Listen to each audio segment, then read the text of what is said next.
Ahí está. Pero falta ya.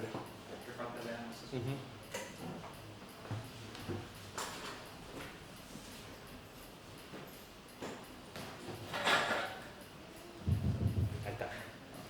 Y es que tengo la voz bajita, hermanos, entonces. Buenos días, Dios les bendice, hermanos. Gracias a Dios damos por otra mañana más que vamos a poder estar estudiando el libro de Segunda de Pedro. Damos gracias a Dios que nos permitió llegar con bien, porque sé que varios hermanos que venimos de allá del otro lado nos tocó un caos horrible. Con eso de las carreras ciclistas, cerraron el periférico y se hizo un caos, ¿verdad, hermanos? Pero pues gracias a Dios ya estamos aquí, gracias a Dios llegamos con tiempo. Entonces vamos a dar continuidad al libro de Segunda de Pedro. Vámonos para allá, Segunda de Pedro, capítulo 1, versículos 3 y 4. Segunda de Pedro, capítulo 1, versículos 3 y 4. Ya estudiamos en la clase anterior, en la sesión anterior, Segunda de Pedro, capítulo 1, versículo 1 y 2, en el cual el Señor nos habla acerca de, el Señor Pedro nos habla, hace su presentación. ¿Quién es Simón Pedro? Nos explica vimos acerca de por qué se presenta como Simón Pedro, que es siervo y apóstol de Jesucristo. Primero se pone como siervo, después como apóstol, dándonos a entender que también esa debe de ser nuestra postura, siendo primero siervos y después cualquier otro título que Dios nos pueda dar, porque ciertamente somos siervos de Cristo Jesús. Asimismo nos dicen que esta carta está dirigida a todos los que hemos alcanzado por la justicia de nuestro Dios y Salvador Jesucristo una fe igualmente preciosa que la nuestra. Vimos que ahí se refería a la fe que ellos como apóstoles habían recibido, y al decir igualmente preciosa, a los que la han alcanzado hace referencia a los gentiles, que hemos tenido la dicha de poder alcanzar una fe igualmente a la que ellos tienen. E incluso vimos que esta fe igualmente preciosa que nosotros tenemos es no solo porque no es diferente o no es distinta a la fe que tuvieron los apóstoles, es la misma fe es la que nosotros tenemos, porque es la misma fe que Dios ha puesto en nosotros que la que puso en los apóstoles. Entonces es precioso pensar que Dios no cambia, que Dios es precioso, pues.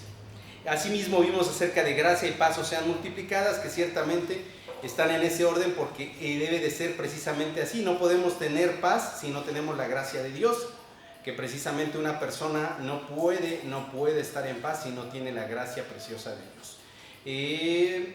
En el conocimiento de Dios y nuestro Señor Jesucristo, hablábamos junto con el pastor en cuanto a conocimiento, que es la palabra que más se repite en esta epístola. Conocimiento que viene del griego epignosis, que es un conocimiento profundo, un conocimiento personal de parte del Señor Jesús.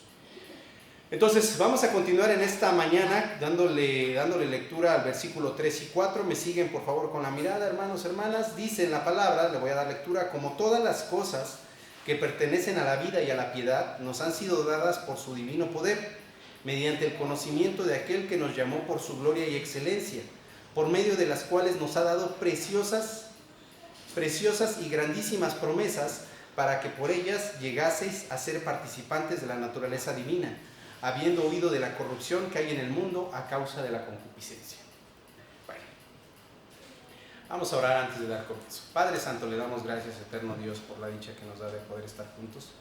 Le agradecemos, Señor bendito, porque nos ha guardado, nos ha protegido durante esta semana, porque nos ha concedido vida, salud, Padre, fuerza. Le agradezco, Señor, por darme ahora sí la oportunidad de estar una vez más frente a mis hermanos y mis hermanas, Señor.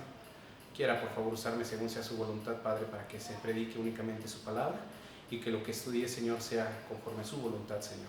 Guárdeme de mis propias ideas y mis pensamientos. En el nombre de su Santo Hijo unigénito, mi Señor y Salvador, Cristo Jesús, le doy gracias. Amén.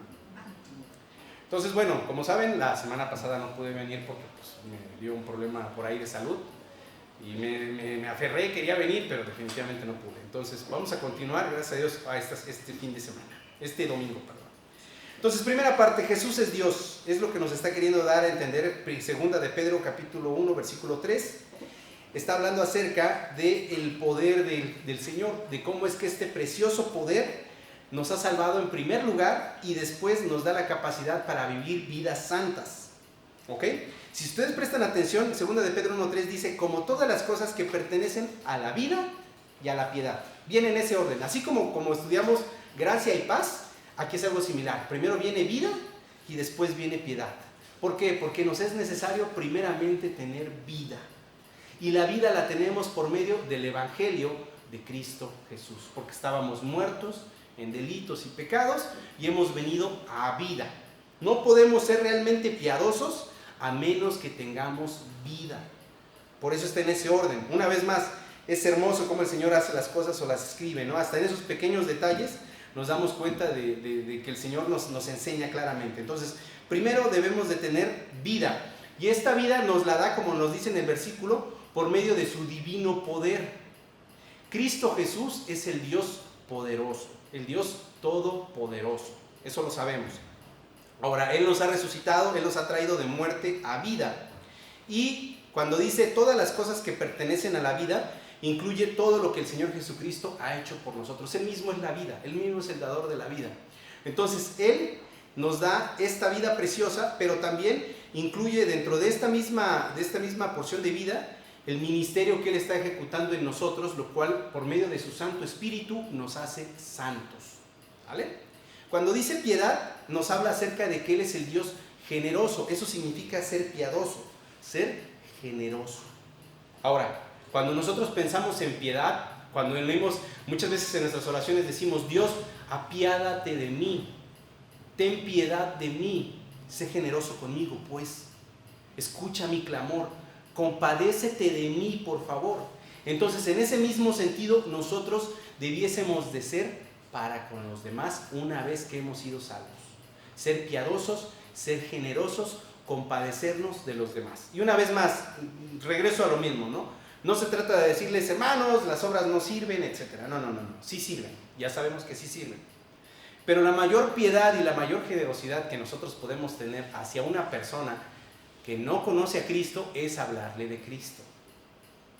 A veces pasa, a mí me pasa, se los comparto, a mí me pasa que mi hermano de pronto me dice: ay, ya, detente, cuando estoy hablando con él. Me ha pasado que estoy visitándolo y me dice: ya, detente, ya. Porque dice así como que: contigo todo el tiempo me estás hablando de Dios, ya. Pues sí, carnal, ¿qué otra cosa puedo hacer contigo? Estás sin Dios. Yo he visto cómo Dios ha permitido en mi hermano que el estar pum, oiga, y cada vez más tiempo. Yo recuerdo que al principio uno le quería hablar y luego ponía su barrera. Incluso yo fui así, también cuando mis padres me querían hablar, yo luego ponía mi barrera y ahí se ven y me voy y me iba, no los quería escuchar.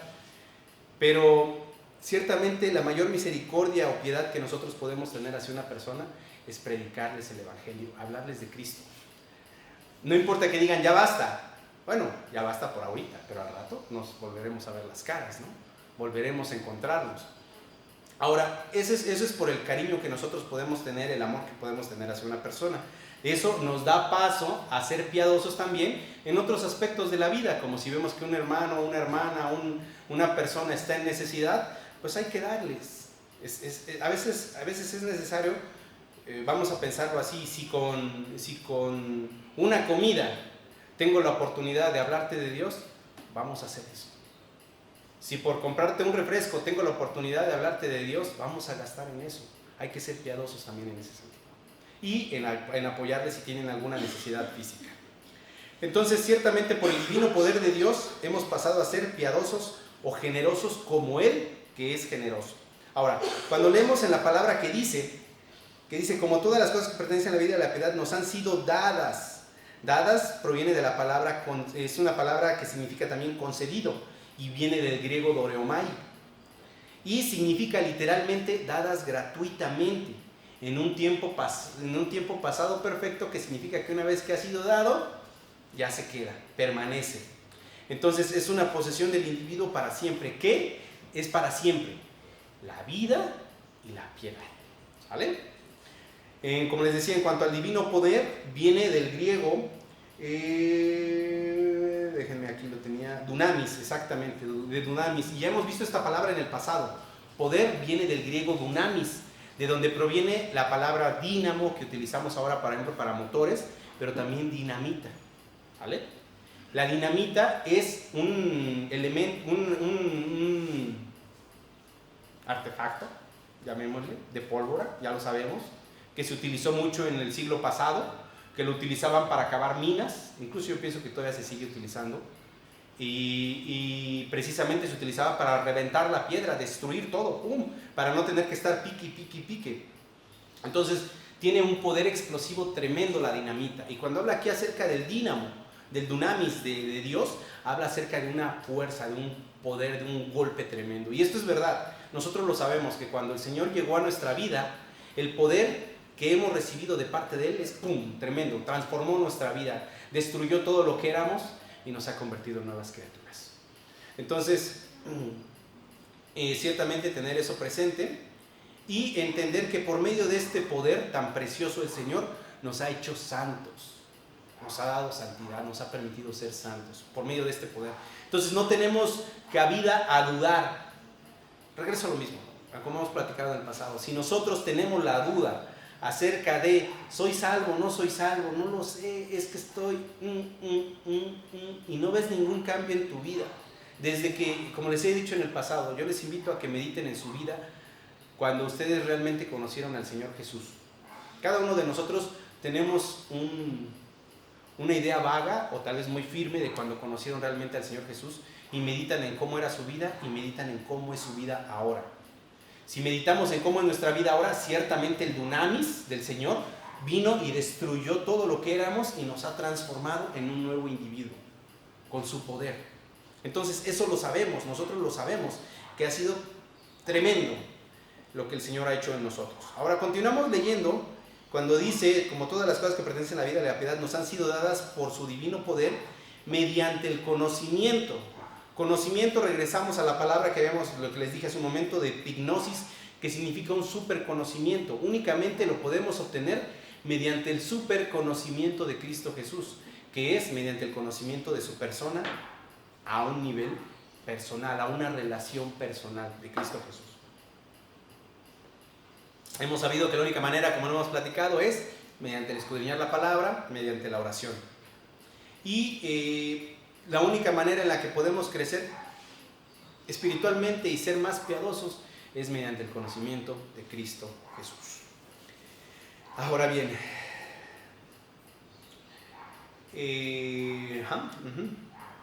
si seguimos leyendo, dice, el cual nos llamó, dice, mediante el conocimiento de aquel que nos llamó por su gloria y excelencia, de aquel que nos llamó.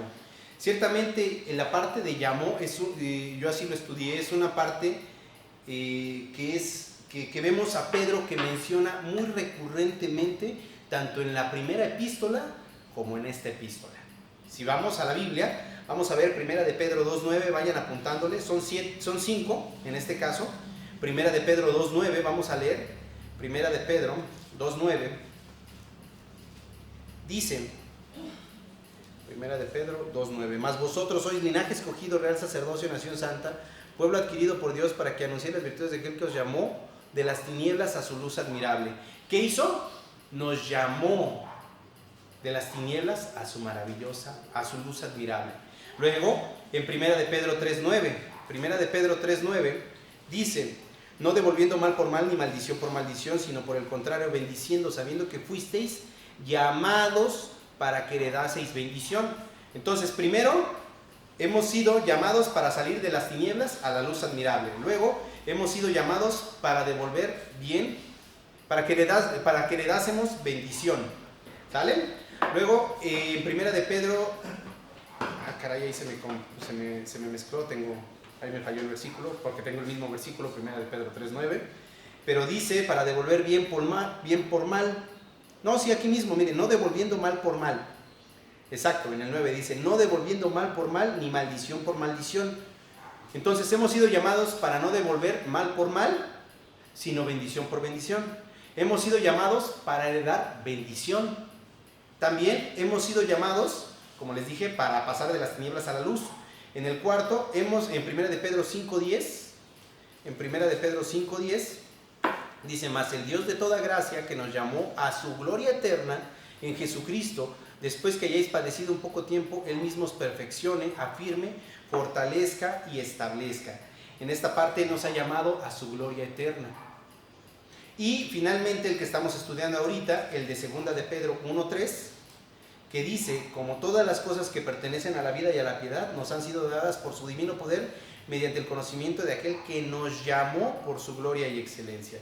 Entonces, Él nos ha llamado por su gloria y su excelencia. En esta última nos está revelando su persona maravillosa. ¿Cómo nos llamó? Por medio de Él mismo. ¿Sale? Ahora, ¿cómo tenemos el ejemplo? Pues como llamó, por ejemplo, a Pablo en el camino a Damasco, sabemos claramente que él vio la gloria del Señor Jesús, que lo dejó incluso ciego prácticamente, ¿no? Entonces, de esa misma forma nosotros hemos sido llamados por esta gloria y la excelencia de Cristo. Y en la gloria se refiere a Jesús como la gloria de Dios. Él nos ha llamado por su propia gloria. En Juan 1:14, vámonos a Juan 1:14. Juan 1:14. En Juan 1:14 leemos: y aquel verbo fue hecho carne y habitó entre nosotros y vimos su gloria, gloria como del unigénito del Padre, lleno de gracia y de verdad. Ellos vieron, Juan, Pedro, Santiago, vieron a nuestro Señor Cristo Jesús glorificado delante de ellos. Ellos lo vieron. Y ciertamente nosotros y todos los cristianos en algún día veremos esta gloria maravillosa, hermanos, hermanas. Una vez más, yo medito, como les he dicho, y siempre voy a pensar en este mismo versículo, Apocalipsis 1:13-16. En Apocalipsis 1:13-16, cuando se nos narra la visión que tuvo Juan, pero que también nosotros llegaremos a tener en aquel día, de la visión de quién es nuestro Señor Jesucristo. Si me acompañan, vamos a leerlo. Apocalipsis 1:13-16. Y vuelto, vi 7 candeleros de oro, y en medio de los 7 candeleros a uno semejante al Hijo del Hombre, vestido de una ropa que llegaba hasta los pies y ceñido por el pecho con un cinto de oro. Su cabeza y sus cabellos eran blancos como blanca lana, como nieve. Sus ojos como llama de fuego y sus pies semejantes al bronce bruñido, refulgente como en un horno y su voz como estruendo de muchas aguas. Tenía en su diestra 7 estrellas, de su boca salía una espada aguda de 2 filos y su rostro era como el sol cuando resplandece en sus fuerzas.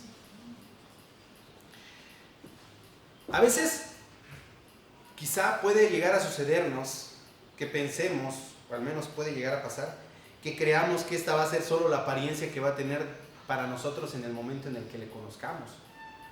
Yo no lo veo así, yo pienso, esa es mi postura, que eternamente le veremos así. Porque incluso dice más adelante en Apocalipsis que ya no habrá necesidad de sol, porque su gloria va a iluminar toda la nueva cosa. Entonces, Él no va a dejar de tener esta presencia hermosa, maravillosa, este refulgente, este brillo. No es como que lo veamos, que nos deje ciegos en aquel momento y después se apague y lo veamos. Él va a ser siempre así, para nosotros. Entonces, meditar en esto es precioso. El pensar en Él, de cómo le veremos en aquel día, en aquel momento, cuando estemos en su presencia. Y que ese poder se ha manifestado finalmente para nosotros, porque ahorita podemos hablar del poder como un concepto, pero en aquel día finalmente lo veremos con este poder, con esta majestad, con esta gloria inefable que incluso los apóstoles decían, que es decir, que no podemos describirla. Seguimos estudiando el versículo, dice: nos llamó por su gloria y excelencia. En cuanto a su excelencia, pues sabemos que Él es excelente. La palabra griega de excelencia es aretes y significa virtud y rectitud. Es decir, Él es el único virtuoso y recto. En Él no hay pecado. En 1 de Pedro 2, 22 y 23, vámonos a 1 de Pedro 2, 22 y 23,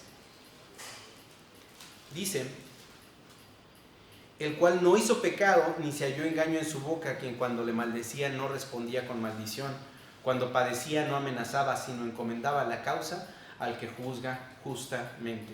Entonces Él no hizo pecado, Él es excelente, Él es virtuoso, Él es recto, nadie es como el Señor. Entonces, esto es un atisbo o una visión general acerca del primer versículo, que es el versículo 3, y vamos a comenzar con el versículo 4. En el versículo 4 dice: por medio de las cuales nos ha dado preciosas y grandísimas promesas, para que por ellas llegases a ser participantes de la naturaleza divina, habiendo huido de la corrupción que hay en el mundo a causa de la concupiscencia. Primero, darnos cuenta. ¿De qué nos habla primero? ¿O de qué se está enfocando este versículo? En las promesas. Entonces, las promesas, pues ciertamente nuestro Señor es el Dios de las promesas, así como es el Dios del poder, el Dios, se me fue la palabra, el Dios, piadoso, el Dios piadoso, que es el único y verdadero Dios, es el Dios de las promesas. Estaba leyendo y dicen que se calcula que existen al menos 30,000 promesas en la Biblia. Fíjense, 30,000 promesas en la Biblia. ¿Qué pasaría si nosotros hiciéramos un estudio acerca de cada una de las promesas del Señor? 30,000 promesas, imagínense. Incluso John Bunyan dijo una vez que el camino de la vida, lo voy a citar, el camino de la vida está tan cubierto con las promesas de Dios que es imposible dar un paso sin pisar una de ellas.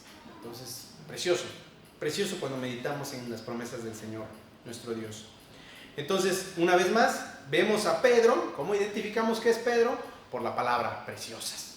Entonces, precioso es algo que significa que tiene un gran valor, y en la parte cuando dice grandísimas puede ser traducido también como extraordinarias o maravillosas. Y es lo que son promesas maravillosas, son promesas extraordinarias las que tenemos de nuestro Señor. Ahora,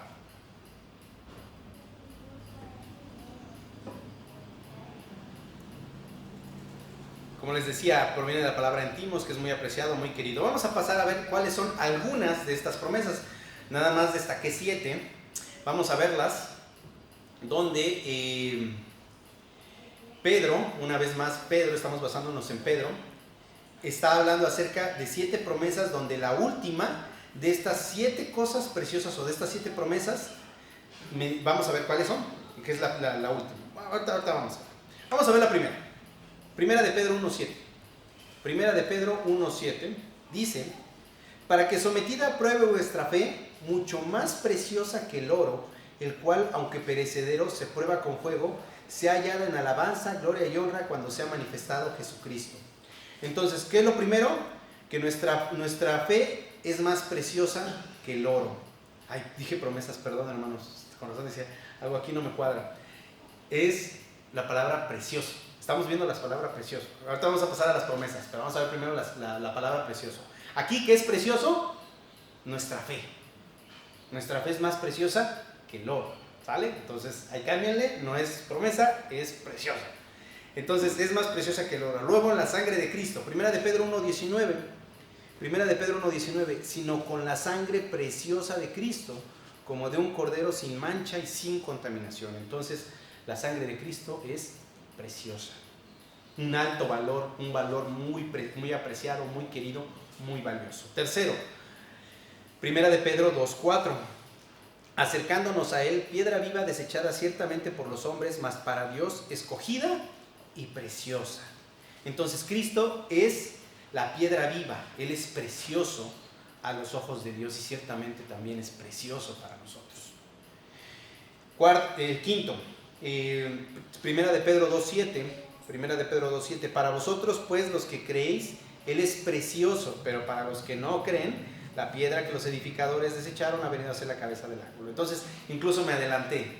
Para nosotros es precioso. Él es la piedra angular, Él es precioso. Entonces, ahora, Primera de Pedro 3:4. Primera de Pedro 3:4. Sino el interno, el del corazón, en el incorruptible ornato de un espíritu afable y apacible, que es de grande estima delante de Dios. Entonces, Él es la joya imperecedera de un espíritu manso y apacible, que es de grande estima delante de Dios. Aunque no diga precioso, pero ciertamente es de estima, es hermoso, es valorado, pues. Y finalmente, las promesas de Dios son preciosas, que es lo que estamos leyendo en 2 de Pedro 1, versículo 4. En cuanto a que las promesas son preciosas, las promesas que hemos recibido de Él. Ahora sí, vamos a ver algunas de estas promesas, para que vayan ahí apuntándole, por si lo quieren tener. Romanos 6:14. Romanos 6:14. Vamos a darle lectura a Romanos 6:14. Dice en la palabra: porque el pecado no se enseñoreará de vosotros, pues no estáis bajo la ley, sino bajo la gracia. Entonces, primera cosa, como promesa tenemos una libertad del dominio del pecado. Ya somos libres del dominio del pecado y es una promesa. Segunda de Corintios 12:9. Segunda de Corintios 12:9. Segunda de Corintios 12:9. Dice, y me ha dicho, bástate mi gracia, porque mi poder se perfecciona en la debilidad. Por tanto, de buena gana me gloriaré más bien en mis debilidades, para que repose sobre mí el poder de Cristo. Entonces, ¿qué tenemos como promesa? Una gracia suficiente. Cuando dice ahí, bástate mi gracia, es una promesa, su gracia es suficiente, no necesitamos nada más. La tercera, Filipenses 4:13. Filipenses 4:13. Filipenses 4:13. Filipenses 4:13. Todo lo puedo en Cristo que me fortalece. Entonces tenemos un poder para obedecer sus mandamientos. Y una vez más, muchas veces la gente saca de contexto este versículo, ¿no? Todo lo puedo en Cristo que me fortalece para lo que caiga. Pero no, realmente es el entender que tenemos el poder para obedecer sus mandamientos. Eso es, el poder, todo lo puedo en Cristo que me fortalece, es decir, tengo todo el poder de Cristo para obedecer sus mandamientos. Tengo todo el poder de Cristo para ser santo. Tengo todo el poder de Cristo para gozarme. Tengo todo el poder de Cristo para ser piadoso. Tengo todo el poder de Cristo para andar en sus caminos y buscarle. No significa que es para soportar cualquier problemita que nos venga en la vida, que también es, pero muchas veces, como les digo, se saca de contexto, ¿no? Entonces, bueno, Santiago 4:7. Santiago 4:7. Bueno, voy a leerlo ya directo. Santiago 4:7 dice, someteos pues a Dios, resistid al diablo y huirá de vosotros. Entonces nos da poder con su promesa para una victoria sobre el diablo. Es una promesa, Él nos da victoria sobre el diablo. Someteos pues a Dios, resistid al diablo y huirá de vosotros. Primera de Corintios 10:13. Primera de Corintios 10:13 dice, no os ha sobrevenido ninguna tentación que no sea humana, pero fiel es Dios fiel es Dios que no os dejará ser tentados más de lo que podéis resistir, sino que dará también juntamente con la tentación la salida para que podáis soportar.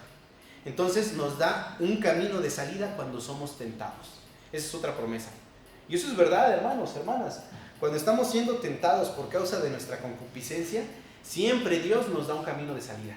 Siempre, siempre. Nada más a veces no lo queremos ver, ¿no? A veces nuestro deseo, el Señor nos dice, no veas para allá, ve para acá. No lo desees. ¿Quieres dejar de desearlo? Gírate, date la vuelta, huye, vete. Entonces esa es otra promesa, que Él nos da un camino de salida cuando somos tentados. Primera de Juan 1:9. Primera de Juan 1:9 dice, si confesamos nuestros pecados, Él es fiel y justo para perdonar nuestros pecados y limpiarnos de toda maldad. Entonces otra promesa, Él nos perdona cuando confesamos nuestros pecados. Él es fiel y justo y nos va a limpiar. Él lo perdona, Él nos lo ha dicho. Es una promesa.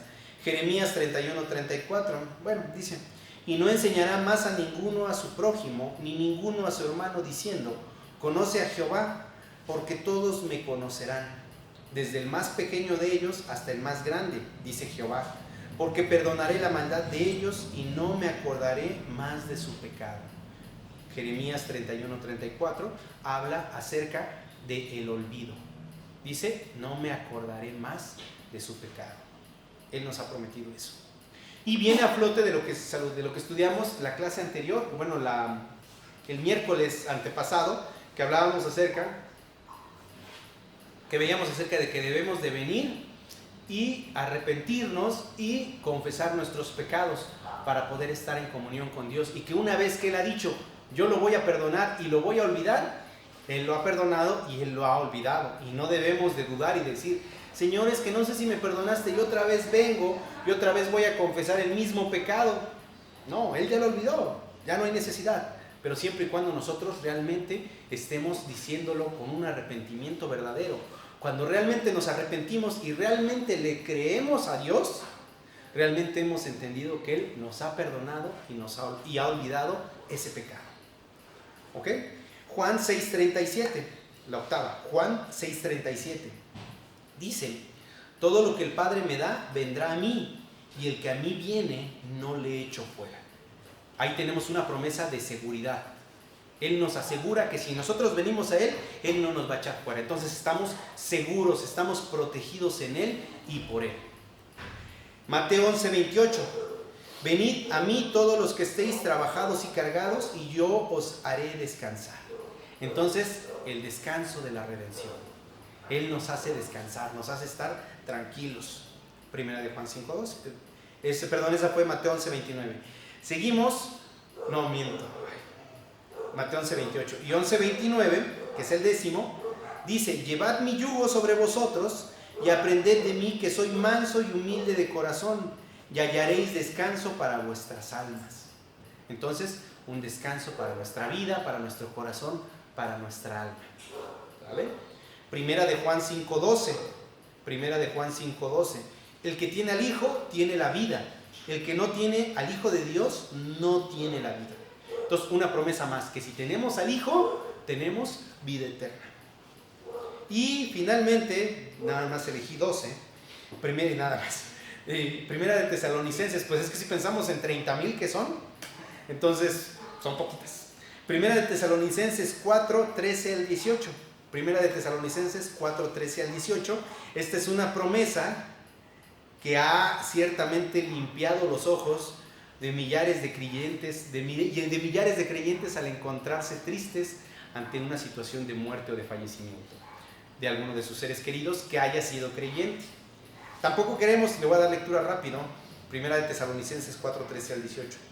Tampoco queremos, hermanos, que ignoréis acerca de los que duermen, para que no os entristezcáis como los otros que no tienen esperanza. Porque si creemos que Jesús murió y resucitó, así también traerá Dios con Jesús a los que durmieron en Él. Por lo cual os decimos esto en palabra del Señor, que nosotros que vivimos, que habremos quedado hasta la venida del Señor, no precederemos a los que durmieron, porque el Señor mismo, con voz de mando, con voz de arcángel y con trompeta de Dios, descenderá del cielo, y los muertos en Cristo resucitarán primero. Luego, nosotros, los que vivimos, los que hayamos quedado, seremos arrebatados juntamente con ellos en las nubes, para recibir al Señor en el aire, y así estaremos siempre con el Señor. Por tanto, alentaos los unos a los otros con estas palabras. Entonces, ciertamente la promesa aquí es que vamos a tener una reunión eterna con nuestro Señor Dios. Que vamos a ser reunidos en el arrebatamiento, cuando Él venga finalmente por nosotros. Y es la promesa que quizá pudiéramos estar esperando más fervientemente.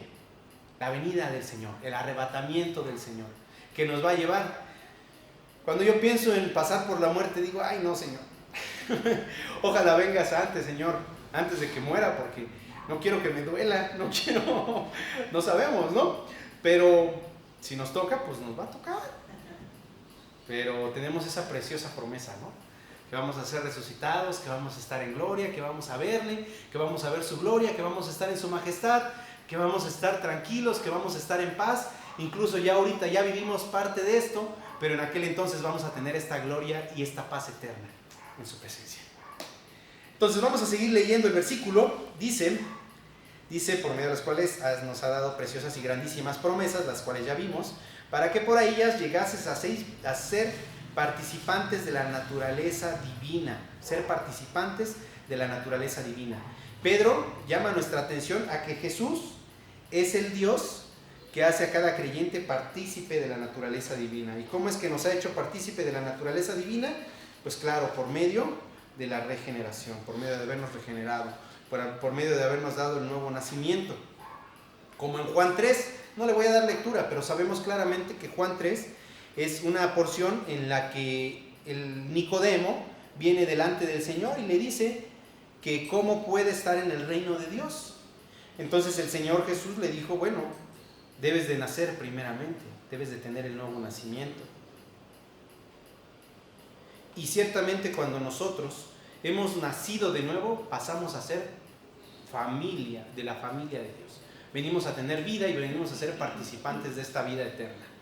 Entonces, y esto es únicamente por medio de la fe en Jesucristo. Ciertamente cuando somos nacidos de lo alto recibimos una naturaleza nueva que es la naturaleza de Dios. Y ya no vivimos bajo la creencia de que podremos ser salvos por nuestras obras, de que debes hacer esto o no debes hacer esto, debes o no debes, debes y no debes para ganarte el cielo. Sabemos que somos salvos por medio de la fe en Cristo Jesús, por medio de su gracia, esta gracia inmerecida. Entonces ya no vivimos bajo requisitos, sino que vivimos bajo su gracia. Y sabemos que hemos pasado a tener una nueva naturaleza. Y esta nueva naturaleza nos da las ganas de agradarle a Dios, de buscar las cosas de Dios. Recuerdan que era lo que habíamos estudiado hace tiempo también en cuanto al agradecimiento con Dios. Como les decía, imaginemos que un día no traemos para el camión y por alguna razón alguien nos asaltó, nos quitó el dinero que traíamos y necesitamos pesos para podernos subir al camión y llegar a nuestra casa. Y cuando alguien nos da un peso, gracias, de verdad, gracias porque me ayudaste, de verdad, muchas gracias. Estamos bien agradecidos con esa persona y quisiéramos devolverle el favor de alguna manera. Pero esto es solamente en la carne. Pero Dios, nuestro Señor, nos ha salvado, nos ha dado vida eterna. Vivimos confiados en Él. Entonces esto nos lleva a tener un agradecimiento continuo y permanente hacia Él. Nos lleva a querer ser sus siervos. No solamente a tener que ser sus siervos, sino a querer ser sus siervos, a querer servirle, a querer agradarle. Y esto no es de nosotros. Como les digo, cuando estamos en la carne, pues gracias, amigo, amiga, porque me ayudaste y quisiera agradecértelo, pero como no puedo, ni modo. Pero con Dios no es así.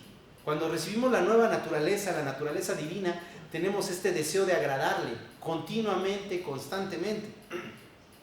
Y sabemos que esta nueva naturaleza está en disputa también con la vieja naturaleza, pero eso lo vamos a ver más adelante. Pero por lo pronto, esta nueva naturaleza nos permite ser santos y participar en la santidad de Dios. Y hay dos formas en las que podemos participar en la santidad de Dios.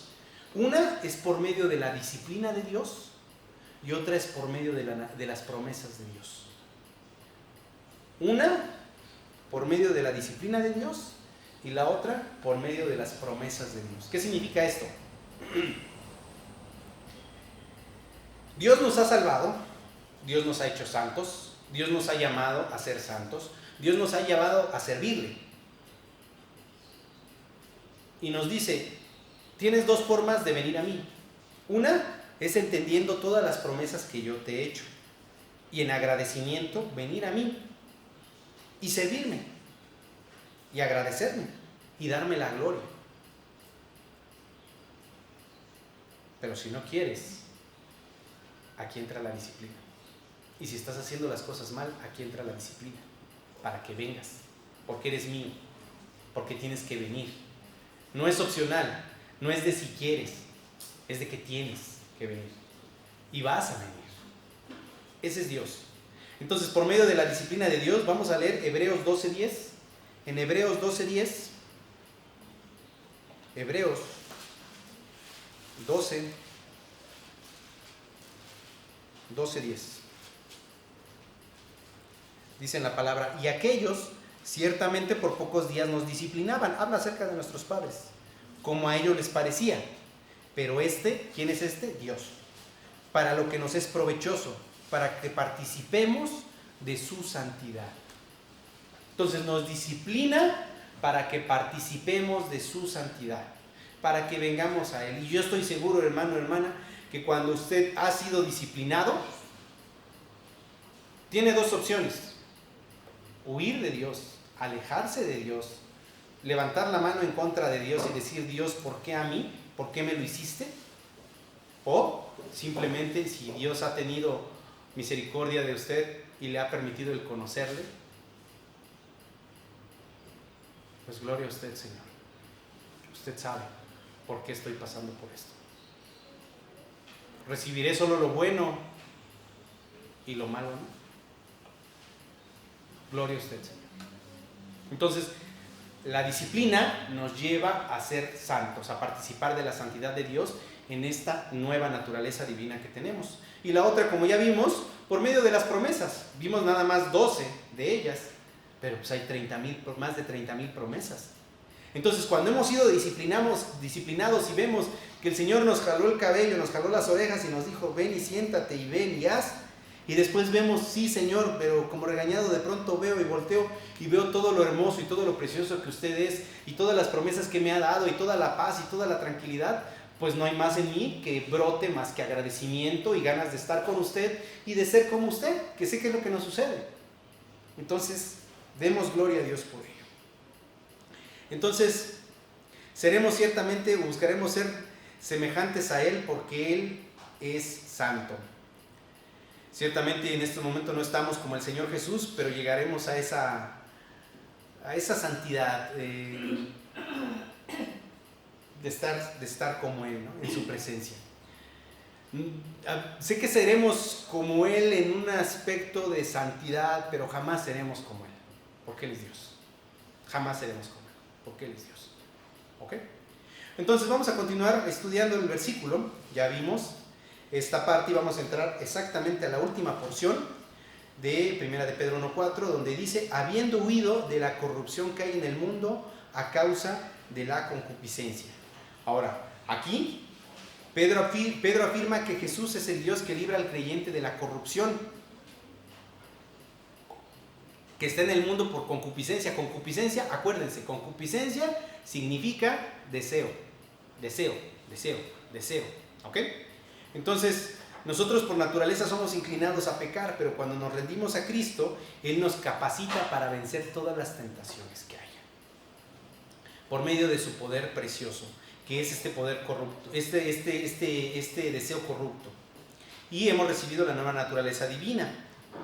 Aquí tengo una ilustración que habla acerca del hijo pródigo, que tenemos en Lucas 15 al 32, no lo voy a leer, pero Lucas 15 al 32 habla acerca del ejemplo del hijo pródigo, que ya conocemos la historia. Sabemos claramente que él tuvo un padre que lo crió correctamente, un padre que le dio alimento, un padre que incluso tenía bienes, que tenía riquezas a su servicio, tenía todo para él, y él decidió darle la espalda al padre e irse en busca de su deseo. ¿Cuál era su deseo? Su naturaleza caída, que era acabarse el dinero, los bienes, toda la herencia que había recibido de su padre. Ciertamente sabemos que la historia nos explica que él se fue lejos, que se gastó el dinero, que se acabó todo lo que él tenía, y al final moraba en un chiquero como puerco, porque así estaba, como un puerco metido, pidiendo que aunque sea le cayeran unas de las algarrobas que le daban a los cerdos, un poquito ¿y qué es lo que come el cerdo? Come basura, come desperdicio, o sea, lo peor. Él decía, aunque sea que me entre un poquito de eso. Pero vemos que él aquí en esta ilustración se maneja que él tenía dos naturalezas. Una, que era la naturaleza limpia, como fue el educado, una naturaleza recta, una naturaleza educado en los caminos incluso de Dios. Pero él eligió la vieja naturaleza, la naturaleza muerta, la naturaleza perdida, y fue y se perdió. Pero en un determinado momento él se levantó y dijo, volveré a mi padre. Él no hubiera podido decir volveré a mi padre si él no hubiera sido hijo de su padre, ¿vale? Si él no hubiera tenido la naturaleza divina. Entonces, bueno, en este caso él no tenía la naturaleza divina, pero vamos a entenderlo como en nosotros. Hay personas que realmente son creyentes. Hay personas que realmente son creyentes y que han sido llamados a venir al Señor, pero están negando constantemente al Señor. Están negando constantemente rendirse de forma completa al Señor. Están negando constantemente el poder de Dios y siguen queriendo hacer lo que su vieja naturaleza dicta, que es estar al servicio de su carne, al servicio de su deseo, buscar su deseo una y otra vez, y están en conflicto constante. Todos estamos en este conflicto, pero hay quienes le quieren dar más peso a su carne. Pero ciertamente en algún determinado momento, si esta persona que realmente ha sido salva, ha sido llamada, se arrepentirá y vendrá al Señor porque tiene la naturaleza divina. que no es de él, que es de Dios, quien ha puesto su poder en él y lo sacará y lo traerá. La pregunta es, si alguna de estas personas somos nosotros, ¿cuánto tiempo más vamos a seguir desperdiciando estando en nuestra carne? Vengamos pues a Dios. En el ejemplo aquí que les daba, ¿qué es lo que hizo el hijo pródigo? Simplemente llegó el momento en el que dijo, me voy a levantar y volveré a mi padre. Y precisamente hizo eso, dejó de ser un puerco en un chiquero, comiendo porquería, y vino a su padre y fue ahora partícipe de esta naturaleza con la que él había sido instruido, enseñado y en la cual él había crecido. Ciertamente ningún marrano lo acompañó, ningún cerdo se levantó con él y dijo, vamos, yo me voy con tu padre. No, los cerdos ahí se quedaron, los marranos ahí se quedaron, pero él al ser hijo, él sí pudo salir de ahí. Y ciertamente eso hace Dios con nosotros. Estamos sucios, estamos en la inmundicia, pero en aquel momento nos levantó el Señor y nos sacó y nos trajo a él. Y bueno, lo vamos a ver más adelante en 2 de Pedro 2:22. En 2 de Pedro no lo voy a leer, pero viene que quizá para mí es una de las porciones más duras del libro de 2 de Pedro que vamos a estudiar. Nada más ténganlo presente, 2 de Pedro 2:22 es una de las porciones más duras. Y esto nos habla acerca de que puede haber ciertamente un cerdo que puede bañarse, que puede ponerse perfume, que puede ponerse corbata, que incluso puede subirse al púlpito, que incluso puede convertirse en diácono, que incluso puede ser un siervo, entre comillas. Puede estar detrás de un púlpito, pero no va a dejar de ser un cerdo. No va a dejar de serlo. Un día ese cerdo va a regresar al chiquero. ¿Por qué? Porque no tiene la nueva naturaleza. Entonces, tenemos que meditar y pensar bajo qué naturaleza estamos. Si somos hijos de Dios, tenemos las dos. Pero venzamos o rindámonos a la naturaleza divina y neguemos finalmente nuestra carne. Porque ciertamente como hijos somos participantes de la nueva naturaleza. Ahora bien, ya para concluir, porque ya estamos cerca, ya nada más ya no nos quedan minutos, pero voy a acabar ya con esta porción. Pedro en esta porción habla acerca de los falsos creyentes que han escapado de la contaminación del mundo, ya que hay mucha diferencia entre escapar de la contaminación del mundo y escapar de la corrupción del mundo. No es lo mismo contaminación que corrupción. La contaminación está afuera de nosotros, la corrupción está dentro de nosotros. ¿Ok?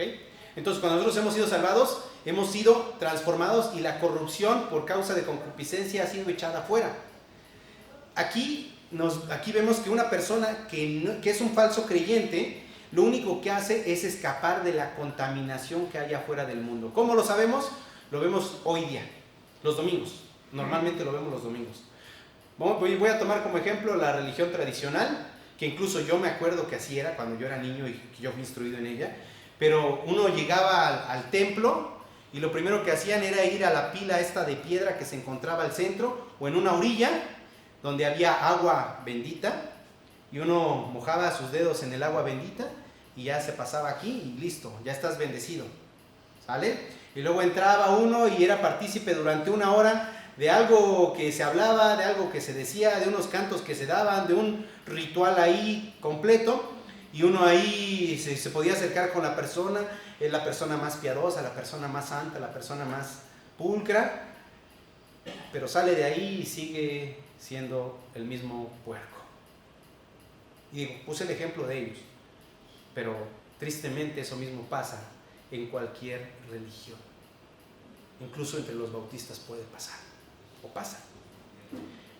¿Qué es lo que está haciendo esta gente? Está escapando de la contaminación del mundo, porque al ser domingo, en lugar de estar en la contaminación del mundo de su carne, es decir, a lo mejor viendo la tele, viendo el partido de fútbol, viendo acá, van a la iglesia o van a oír de Dios.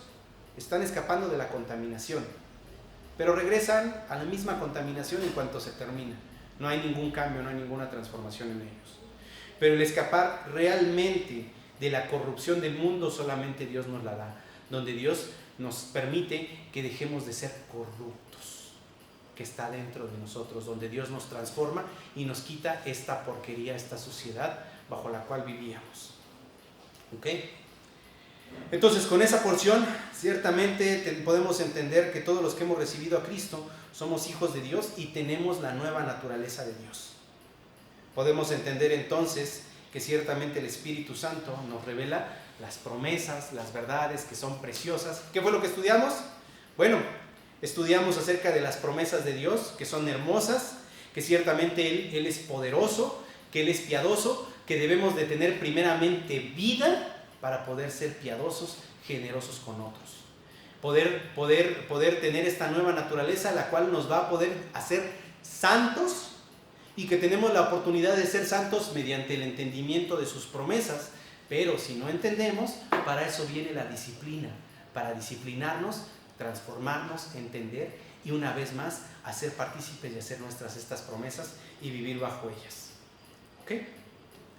Esto es todo, hermanos, lo que tengo preparado para esta mañana. Entonces vamos a terminar con una oración. Padre Santo, le damos gracias, eterno Señor, por la dicha que nos da de poder estar juntos. Le agradezco, Señor, por esta porción que nos ha permitido estudiar, segunda de Pedro, capítulo 1, versículos 3 y 4. Gracias, Señor, por permitirme poder tener el tiempo para estudiar esta palabra, y gracias por cada uno de mis hermanos y mis hermanas quienes llegaron aquí para escuchar este mensaje. Le ruego, por favor, para que tenga misericordia de todos nosotros, Señor, para que no antepongamos cualquier cosa, Señor, a su santa y bendita palabra, Señor. Así como acabamos de estudiar, usted ciertamente nos ha dado el poder, Señor, para dejar la corrupción de nuestra carne, Señor, y ser santos. Y sabemos que esta forma, Padre, de poder conocerle cada vez más será únicamente mediante el estudio de su palabra, mediante la oración, Señor. Guíenos, por favor, para que no desperdiciemos el tiempo, Señor, y no sigamos bajo nuestra carne, Señor, sino bajo esta naturaleza preciosa en la cual usted nos hace vivir. Guíenos para que no pongamos primero cualquier cosa que tengamos que hacer, Señor, sino venir, conocerle tanto los domingos, entre semanas, Señor, cada oportunidad que tenemos de abrir su palabra, cada oportunidad que tenemos de orar. Le alabamos, le glorificamos y le damos gracias por su santo Hijo, nuestro Señor y Salvador. En su santo y bendito nombre le damos gracias. Amén.